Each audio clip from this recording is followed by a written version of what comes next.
Hello! For today's video, nanasad tayo bagong lutoon ug atong lutoon ang paksiw na bangus Tagalog style. Ug naasad tayo side dish kinilaw na lato with salt and eggs and tomatoes. Una natong buhaton, syempre is limpyuhan ang bangus ug ako na ni siyang giimbisandaan. Manatag limpyo sa bangus nga isda. So lami kaayo ang tiyan, tambok kaayo. Ang pinaka-paborito nga part sa bangus ang tiyan. Ato na ning hiwaon ng mga sagol. Ang sagol kay talong, sibuyas, kamatis, ahos, siling tagas ug luya. Manata og prepare para sa paksiw na bangus ug ato na pud ni i-prepare ang atong kinilaw na lato with salt and egg.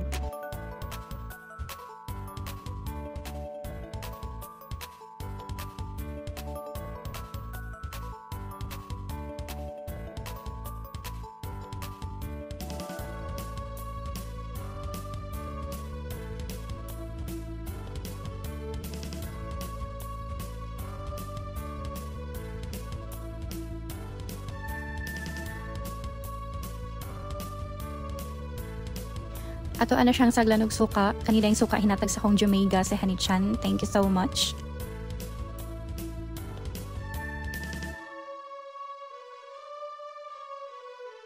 Isunod na nato ang salt and egg. There you go. Manadjud ang ato ang first side dish. Kininaw na lato with salt and egg.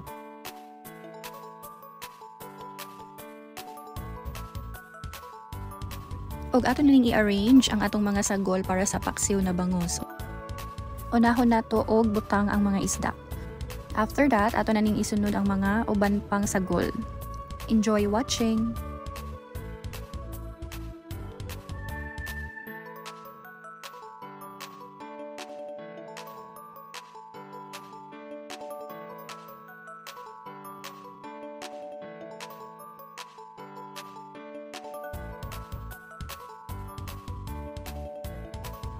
Manadjud ta og arrange sa ato ang mga sagol og sa isda nga atong lutoonon.